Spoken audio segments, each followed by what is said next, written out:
You're watching GAB with ALisa on MetroCast Channel 10. Thanks so much for joining me. You know, every time we have a guest come in and be on this program, I try to think of a word to describe what the next 30 minutes are going to be about. And this one was really hard because we're going to be talking to an author who wrote a book called Rescued for His Glory.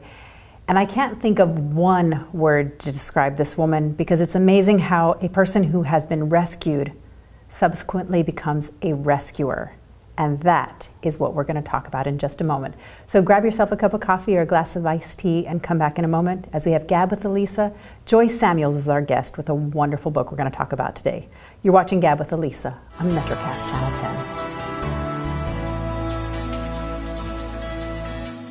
Why smart people buy their used cars from Jack Fitzgerald. Reason number 1. The most important reason to buy a car from us is our 138-point inspection report. We check the car out thoroughly, and we put a copy of that report in your glove compartment so that you know as much about that car as we do before you buy it. Shop our entire used car inventory at fitzmall.com. And that's the Fitz way. There's just no better way to go. Changing times brings changing needs. That's why, for your convenience, Booth's Heating and Air have extended their service hours to 10 hours a day, Monday through Saturday, at regular service rates. Through rigorous training classes and courteous business practices, Booth's technicians always go above and beyond to provide you with award-winning customer service that you can trust. Booth's Heating and Air, serving the Southern Maryland area since 1993.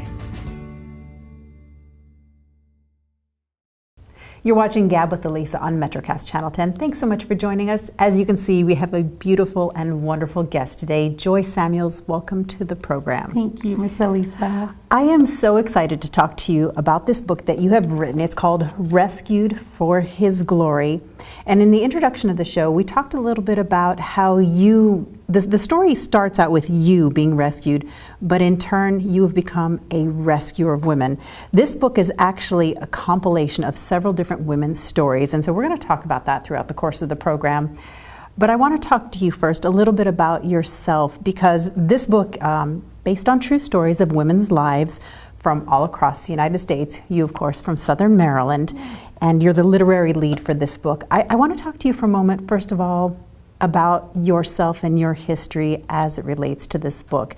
Obviously, Rescued for His Glory, stories of hope, triumph, and wholeness can kind of give you an insight about what the topic is about. Right. So let's talk a little bit about you and introduce you to our audience.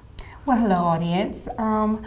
One of the reasons why this book became so profound in my life was because I really, really believed that there are so many women who have childhood issues, who had undercover issues, and we've tried every avenue to overcome these issues.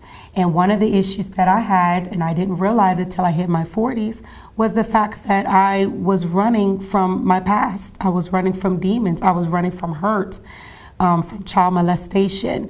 And I was afraid to allow people to know this. I kept wearing this mask, afraid to let people see. Here I am in church, preaching, singing, and I wasn't able to express why I was still having night terrors, why I was still waking up in the middle of the night. One time my husband actually found me standing in the middle of the street, 2 o'clock in the morning, you know, just really wanting to find out what am I running from? Why am I waking up? And when I started opening up and being transparent about my story, I realized there were so many of women who are hurting, who are not willing to admit things happened right in the church, right in their homes, from people they loved. And when I opened up, I realized everyone else was going to open up as well. The purpose of this book is to share your story and to let women know that they're not alone and that there are many people that share stories that are similar, that have pain and what have you. But let's talk specifically about you. We want people to pick up the book because I really believe that this is a tool. This can be a real healing tool. But let's kind of give a broad overview of what your childhood was like. ALisa, the excerpt in the book starts out when I was 3 years old. And what made me write the book, I had about 16 diaries sitting around my house. Wow. And I decided to pick them up. Didn't realize there was so many, but I picked them up and I started reading them. And I had to put them in, chronological order, and I had to put them in numerical order just to make sure I had the history correct. When I started reading the one that I first wrote, it was like around 1980s. Okay. And at the time I was going through a rough time with my first marriage. And I realized when I started writing it, I was talking about things. I would not express it. I wasn't getting real with myself. I started just expressing why I was so angry, why I was so hurt, why was I trying so hard to impress so many people, particularly, and here's the catcher. Why did I hate women so much? ALisa, I did not like women. Wow. So I really figured, I'm 40 years old and I'm sitting here, with an attitude. I'm now blaming a total stranger for something that happened from my past. I didn't communicate well with women. When I started getting real with myself and I took the mask off and I really acknowledged and I really started accepting I have issues and I really need to deal with these issues because it's starting to not just affect me, but it's affecting my children and it's affecting my future. I really started realizing, okay, I need to accept the fact that I was molested. I wasn't molested by men, I was molested by women. Women were the ones putting objects inside of me. Women were the ones who were holding their hands over my mouth and taking my quote unquote virginity. It was women. And I was upset because my mother was aware, but she never did anything to come to my rescue. She never did anything. I'm 3 and 4 years old. I had older sisters that I had to sit and watch being tortured by men and women, but mainly women. So when I really started understanding that it's okay to tell my story, it's okay to get real, it's okay to, I had to throw it through things, I had to yell, I had to shut myself in the bathroom, and I was mad at God. Sure. Because I didn't understand how is it that you could allow this to continue? Why is this so hurtful? I'm 40 years old, and why is this now resurfacing in my life? Right. And how am I able to tell my children what happened to me?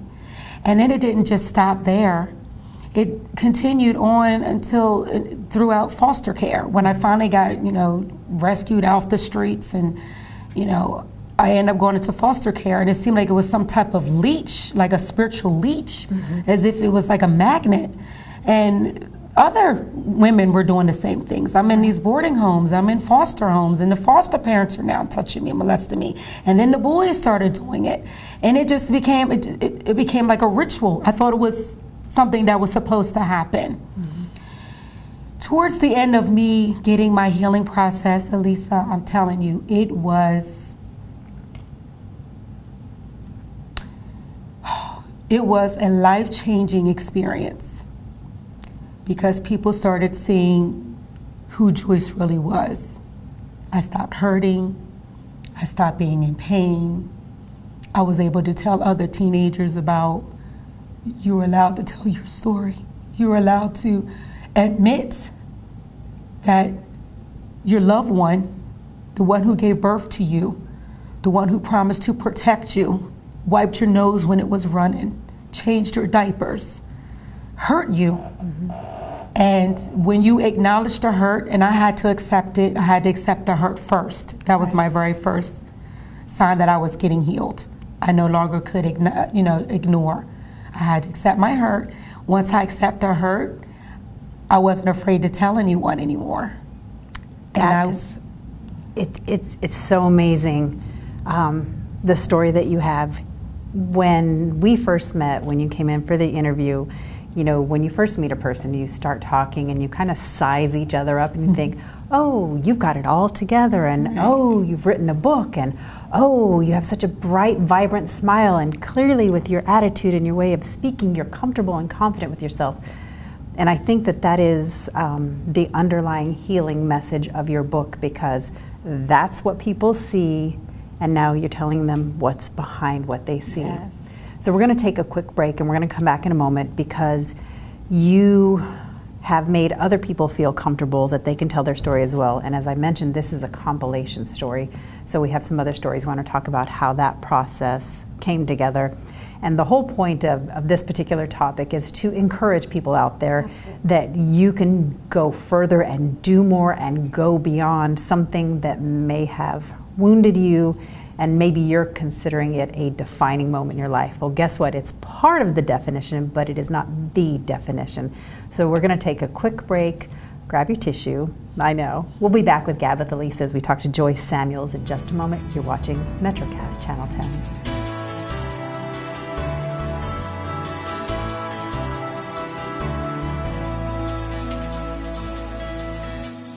Life is a journey. Every day is a chance to do more, and be better. Hi, I'm Dawn Campbell. Join me on this journey to be your best, whether you're working in a cubicle, managing a full house, or entering a new chapter of life. If you feel good, you look good, inside and out. Join me each week for Be Your Best on MetroCast Channel 10. We can do it together. Be Your Best is brought to you by Burris's Old Town Insurance, an independent agent representing Erie Insurance Group.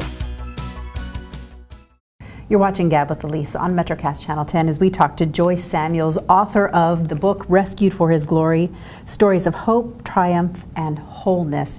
And if you were with us in the first segment, you know that this is a very intense book with very intense topics, but it's a story of meeting yourself and then going beyond right into healing. And Joyce, one of the things that we talked about early on was that this was about your healing and your hope, but now you're bringing that to other people as well, and so are the other women that are part of this book, because this is a compilation of yourself and 16 authors, yes. Right? Each woman telling her story, whatever direction it comes from in the background. So how did you get so many women from all across the United States to participate in this? That part was fun, actually. Good. It was fun.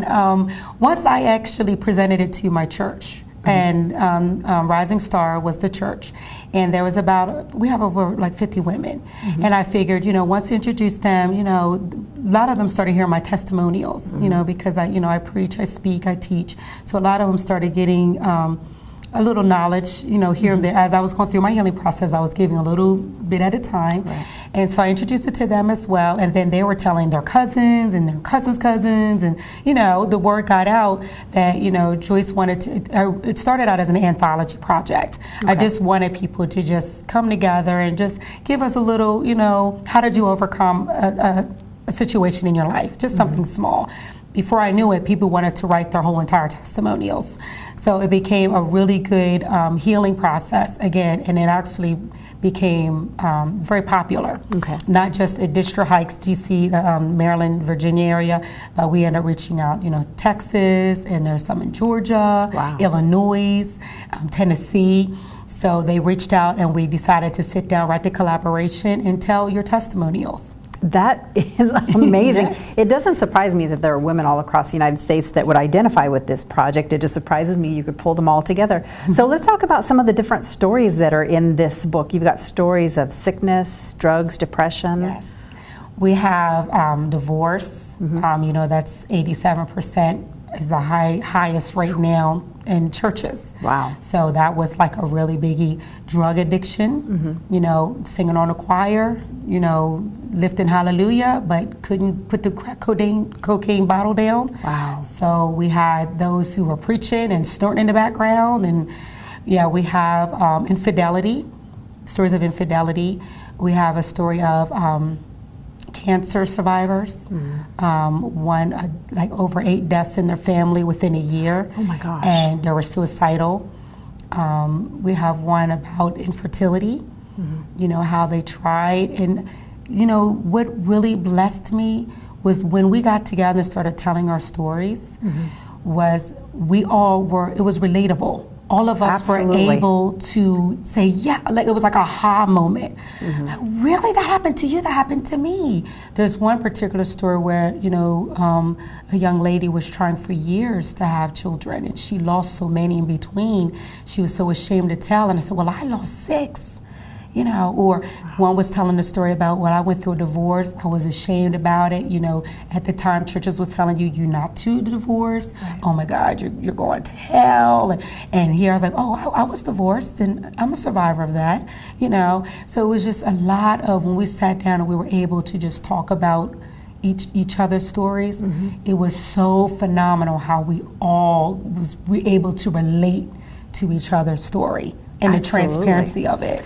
You know, you use the word transparency, and I think over the course of the last 3 or 4 decades particularly, there has been a movement, I know in churches, but in a lot of communities, a couple of different arenas, first of all, of women saying, oh, you, me too. Right. And okay, then let's do this together. It's less about competition and getting ahead and more about linking arms and saying, I've been there too, come on. Absolutely. Come on, I got you. And then the other thing about being honest in religious settings, if you will, and saying church is not a social club, it's a hospital, and everybody that's going is broken in some form or fashion. Right. Okay, I can put on a pair of heels and I can look spiffy and all together, but probably everybody that you look at is struggling with or has struggled with something in the past. What was a beacon of hope for you that you were able to share with your sisters as you were writing this book? Beacon of hope? When I actually saw that this vision that God dropped in my spirit, that one, I wasn't crazy. Just, you are not crazy. I'm not laughing at you for saying that, but you know sometimes when you see something that sounds so big and so outside of who you are on an everyday basis. Okay. No, okay. You're not crazy. Okay. There are other women. There are similar situations, and they need to be healed God's way as well. The beacon of hope that really inspired me to continue, because you know there was times you're writing with a bunch of women, you already know the saying, they always say women don't work together, but when you started writing, when I actually saw that everything was going not just according to the press release, and it wasn't about that, it was about how everyone who said they were going to tell their story told their story, and it was like no holds barred. They went in. Some of these stories you're just sitting there like, what? You? For real? And it was a little scary for them, and it took a lot of counseling, a lot of coaching, because again, some of these women have a prestige position in churches. Right. And they're going to be looked at, they were afraid they will be looked at differently. But when they said, I'm going to go through this, I've never told my mom this, I never told my pastor this, I've been holding this for 20 years, 30 years, I'm going to tell this story. That's what I knew. Wow. That beacon, that light went off, and I said, okay, you know what? We're going to finish this. This is exactly what we need. That's incredible. That is absolutely incredible, and you nailed exactly what I was hoping you would be able to express to people, because when you're going to be authentic, you're also, the flip side of that is you're vulnerable. Yes. And that's a big thing. Well, we're going to take a quick break, and when we come back, I want to talk to you a little bit about the logistics of this. I want you to encourage other women that are out there that say, maybe I have a voice. And I want to get your feel for that, and what kind of a path would you recommend to other women that might have a voice in whatever circle it is, because girl, you did it. You have a book. You can get it on Amazon and Kindle. Yes. I mean, this is real. This is a real tool, and maybe you have a voice. So we're going to take a quick break. When we come back, we'll talk about some logistics, how you can do something like this, and go from there. We'll be back in a moment. We're talking to Joyce Samuels, author of Rescued for His Glory, on GAB with Alisa on MetroCast, Channel 10.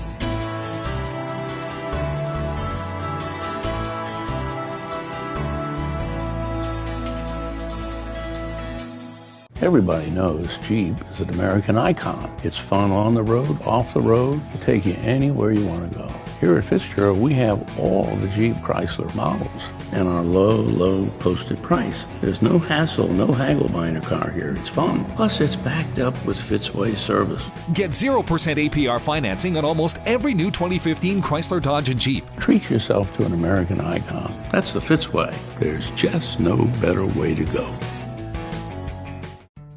Changing times brings changing needs. That's why, for your convenience, Booth's Heating and Air have extended their service hours to 10 hours a day, Monday through Saturday, at regular service rates. Through rigorous training classes and courteous business practices, Booth's technicians always go above and beyond to provide you with award-winning customer service that you can trust. Booth's Heating and Air, serving the Southern Maryland area since 1993.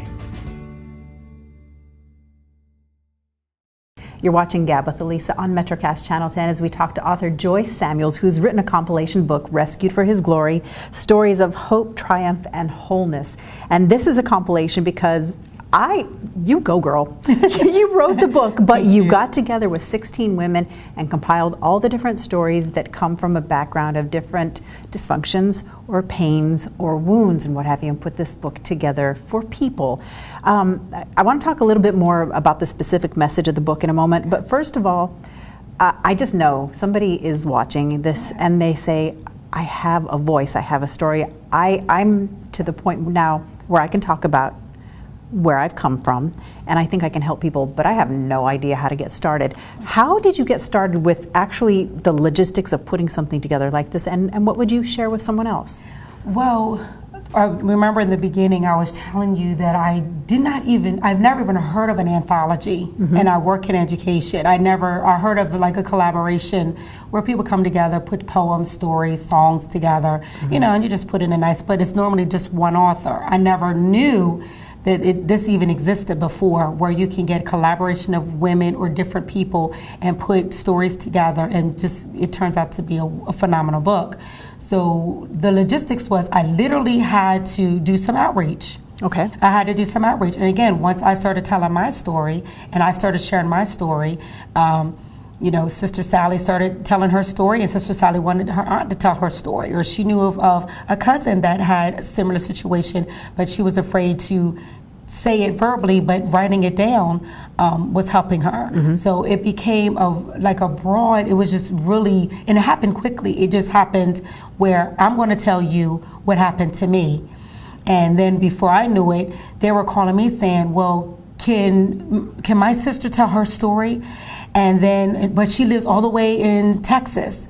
So, and then I had an author, I connected with the publisher, Love Clones. And Love Clones, when we sat down and we interviewed each other, and I told her what my vision was. They were familiar with collaborations. They have a spiritual background, very inspirational. And once I shared with them the vision, they really said, okay, we can do this. We can put this together. It's a little different, it's not like chapter books. It's real stories going into what year they were rescued, the time it started, when did it end. And so when we put it all together and we started announcing to those, if you're really ready to be real with yourself and deal with your issues, now you can write your story and let's go help someone else. Was there ever a moment when you were in the process and there was no getting out of it because you had so many people with you, that you were really afraid that it was more than you could do? I was overwhelmed when I started getting calls from outside of the state. Okay. I was like, how's this going to work? You're where are you again? I said, and how did you get this? How did you get my number?